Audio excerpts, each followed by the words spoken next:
My next question is for Wenanandi, but I recently found out that I'm from the clan Dilishlubi. You know when you mix English? Dilishlubi, I am of the Xhosa clan.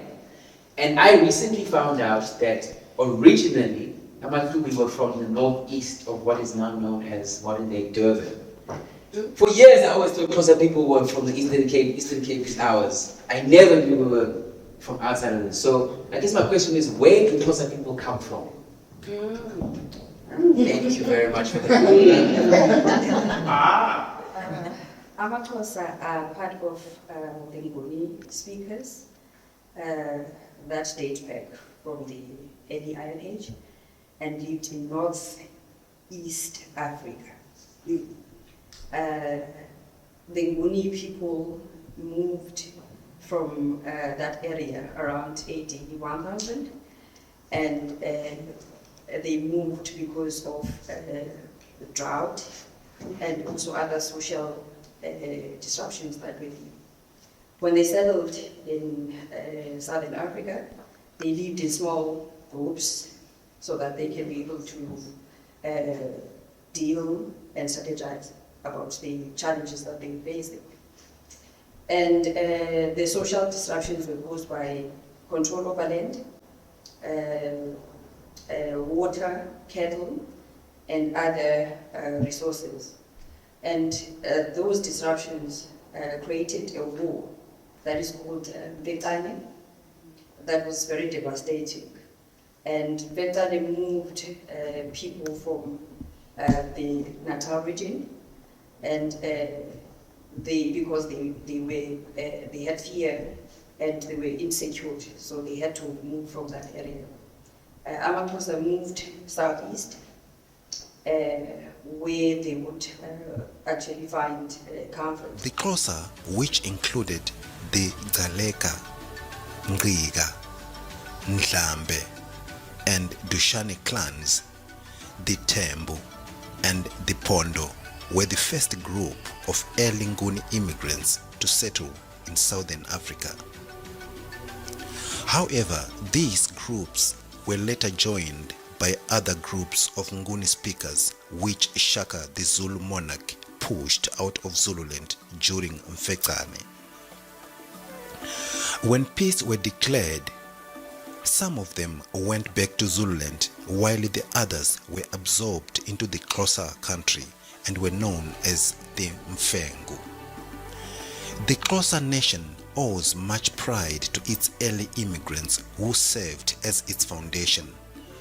They would go on to become the second biggest African group in South Africa and the only group that had never been subjugated or enslaved by another. And when they were moving, they met other people.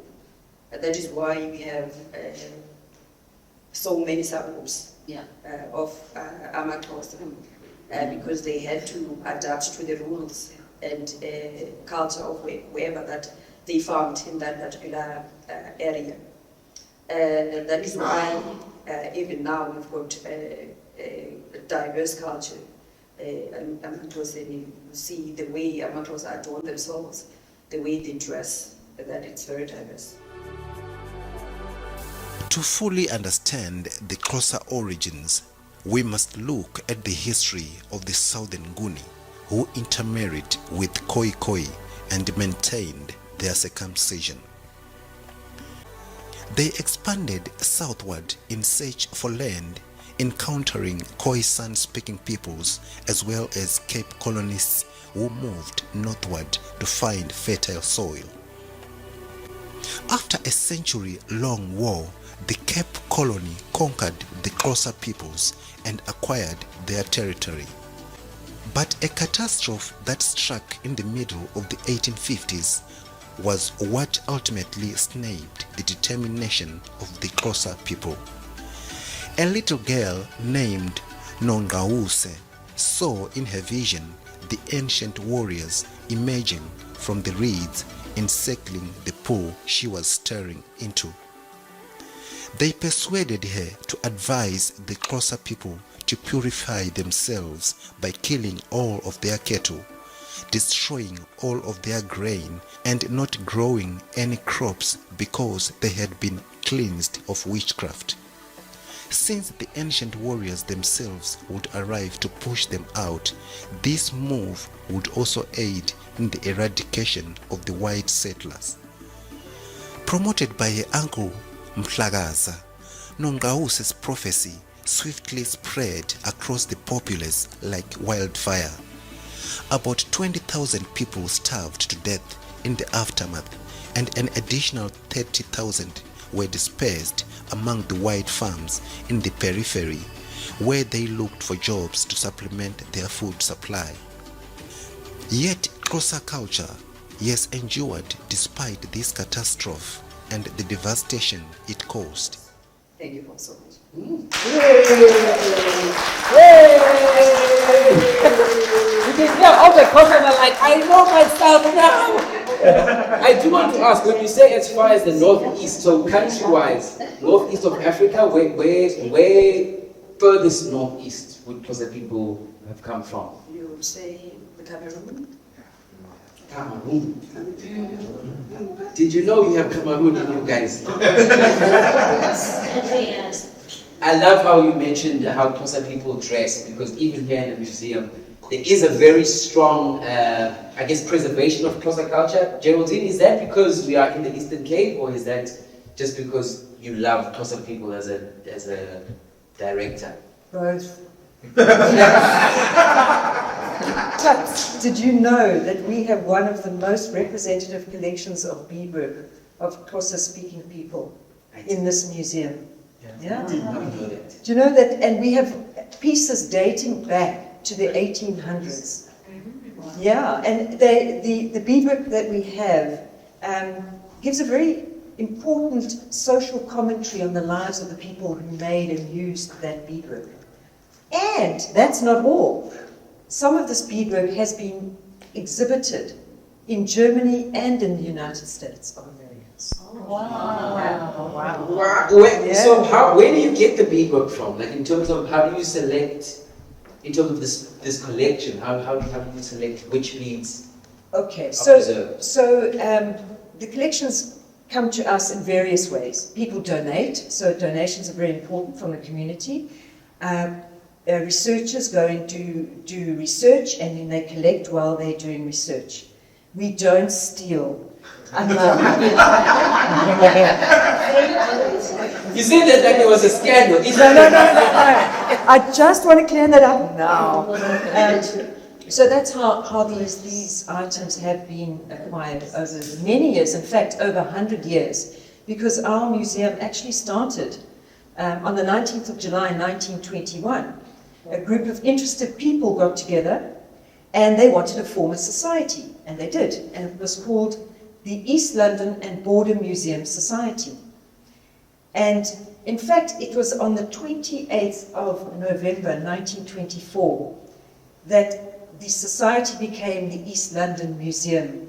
Now this is very significant because we are moving towards the 28th of November 2024, 100 years of proclamation. Yes! That's amazing. Thank you very much, Jerry. I think I'm going to go to Jonathan on this, just in terms of, I know we've been focusing on the Xhosa culture, but in terms of other cultures, and I mean more specifically over the seas, or people who have come via the sea. I know Xhosa people, yo guys, now I feel like, so we are foreigners here. Give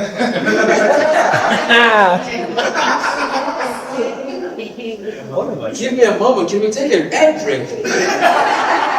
I'm just like you, man. I'm kidding. So Jonathan, just in terms of like the varied, like, I guess what I'm asking is, which cultures came from over the seas into the Eastern Cape, and for what reasons? Okay. There was this guy, a Portuguese explorer. His name was Bartholomew Diaz. And in 1488, he circumnavigated the southern tip of Africa to find the eastern trade routes. This marked the beginning of the European powers' interaction with us. The Portuguese didn't have any supply stations or settlements in the area, but what we do know from the archaeological and historical sources, they did shipwreck on the coast. So if we jump into the mid-17th century, most likely you will know this, the Dutch East Indian Company made a permanent supply settlement called Cape of Good Hope. Cape Town. Cape Town. No, it's Cape Please, Town. can you explain that? You know, when you, as a host, I have to nod like I know these things. So sometimes you say something and I'm like, I didn't know that that was their first. You said long-term. What did you describe that as? Long-term supply settlement. So what happens is, usually on a trade route, you have to stop to collect water, food, and trade. So here they stopped to resupply before they went to the east. So the Portuguese didn't have it. Their supply station was in that side, Delgado Bay, known now as Maputo Bay. So they were all the way up there in Mozambique. That's awesome. Thank you very much. I know there's many more cultures that we can't talk about in the world, but thank you for that information, John.